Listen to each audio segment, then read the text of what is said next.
আজিৰ দিনটোত প্ৰায় 39খন সমজিলা আজি আনুষ্ঠানিক আজি আৰু কাইলৈ মানে উন্মোচন হ'ব। মোক আজি যেহেতু মই ধেমাজি জিলাৰ অভিভাৱক মন্ত্ৰী মাননীয় মুখ্যমন্ত্ৰী মহোদয়ৰ এইটো সপোন 2023 চনৰ 25 আগষ্ট তাৰিখে কেবিনেটতে সিদ্ধান্ত লোৱা প্ৰায় 79খন এনেকৈ সমজিলা হ'ব প্ৰায় 79টা সমষ্টিত আৰু আজি আমি 39খন এই 4 আৰু 5ত আমি এইখিনি কাৰ্যকৰী কৰিবৰ কাৰণে আজিৰ দিনটোত মোৰ দুখন আছিল। প্ৰথম খোৱাং ডিব্ৰুগড় জিলাৰ আৰু ধেমাজি জিলাৰ এখন জোনাই আজি কাৰ্যালয় আমি আনুষ্ঠানিক উদ্বোধন কৰিম। বিধায়ক মোৰ লগতে আছে সন্মানীয় ভুৱন পেগু ডাঙৰীয়া আৰু জিলা আয়ুক্ত অতিৰিক্ত আয়ুক্তকে আদি কৰি সকলো ষ্টাফ আমি এতিয়া জনসাধাৰণক ইয়াৰ ওচৰ চপাই অনা প্ৰশাসনলৈ আৰু সকলো সুবিধা যাতে তেওঁলোকে ক্ষিপ্ৰতা পায়, আন্তঃগাঁথনি উন্নত কৰা বা বিভিন্ন ধৰণৰ গ্ৰামাঞ্চলৰ ৰাইজ যাতে কোনো ধৰণে সমস্যাত ভুগিব নালাগে।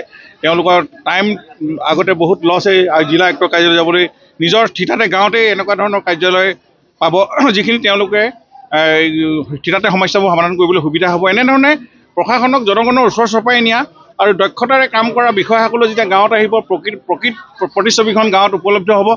এগ্ৰিকালচাৰ ডিপাৰ্টমেণ্ট হওক বা বিভিন্ন ধৰণৰ চেৰিকালচাৰ হওক, আমাৰ যিবিলাক গ্ৰাম্য জীৱনৰ লগত জড়িত এইবিলাকৰ ক্ষেত্ৰত প্ৰকৃত প্ৰপ'জেলবিলাক গভৰ্ণমেণ্টলৈ যাব বা কেন্দ্ৰীয় চৰকাৰ ৰাজ্য চৰকাৰলৈ গ'লে আমি অধিক পুঁজি পাম আৰু গ্ৰাম্য জীৱনৰ কৃষকসকল বিশেষকৈ উপকৃত হ'ব। মই ভাবোঁ এনেকুৱা ধৰণৰ যিটো পদক্ষেপ মাননীয় মুখ্যমন্ত্ৰী ডক্টৰ হিমন্ত বিশ্ব ডাঙৰীয়াই এতিয়া লৈ আছে তেখেতৰ বহুত সপোনো আছে। আমি অসমখন আগুৱাই নিব লাগে আৰু এতিয়া গণতান্ত্ৰিক ব্যৱস্থাটো শক্তিশালী কৰিব লাগে, উঠি অহা প্ৰজন্মক আমি মানুহ কৰি গঢ়িব লাগে। এনেকুৱা বহু কথা আজি চৰকাৰী এখন গণতান্ত্ৰিক গণৰাজ্য শক্তিশালী কৰিবলৈ হ'লে সংবিধানে দিয়া সুবিধাখিনিও আমি গ্ৰহণ কৰিব লাগিব।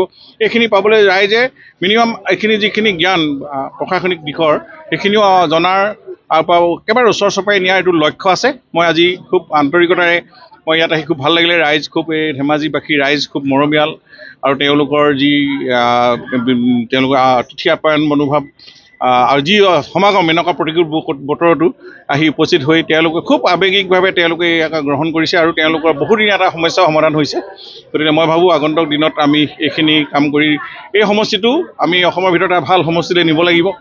আন্তঃগাঁথনিয়ে হওক বা বিভিন্ন সমস্যা সমাধানৰ ক্ষেত্ৰতে ইয়াৰ সকলো জাতি জনগোষ্ঠী সকলোকে মিলাই আমি এখন বৃহৎ সমাজ গঢ়িম, যিটো আমাৰ লক্ষ্য আছে।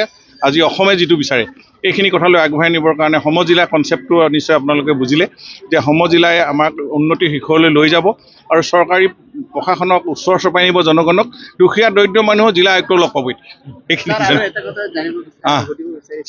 যিহেতু আমাৰ ইয়াত মানে আজি 4 মাহ ধৰি যিসকল শিৱগুৰিৰ বানাক্ৰান্ত ৰাইজ শিবিৰতে বসবাস কৰি আছে তেখেতলোকক আজিলৈকে স্থায়ী সমাধান দিয়া নাই।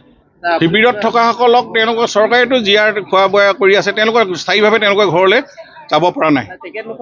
আমি আৰ্জি আমি দিম তেখেতসকলক পুনঃসংস্থাপন আৰু যিসকলৰ মাটি বাৰী তেওঁলোকক মানে লৈ গ'ল বা তেওঁলোকৰ কাৰণে আমি এটা প্ৰপ'জেল ঠিক কৰিছোঁ। আমি ডিজাষ্টাৰ মেনেজমেণ্টৰ ফালৰ পৰা কেন্দ্ৰীয় চৰকাৰৰ অনুমোদন পালেই আমি তেওঁলোকক কোনোবা চৰকাৰী মাটিত ঘৰ দুৱাৰ বনাই দিয়ালৈকে আমাৰ এটা প্ৰপ'জেল আছে।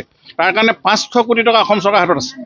এই টকাটো কেন্দ্ৰীয় চৰকাৰৰ পৰা অনুমোদন অহাৰ লগে লগে আমি তেওঁলোকক ঘৰ দুৱাৰ বনাই মাটি ভেটিলৈকে দিয়াৰ এটা আমি প্ৰপ'জেল আগবঢ়াইছোঁ।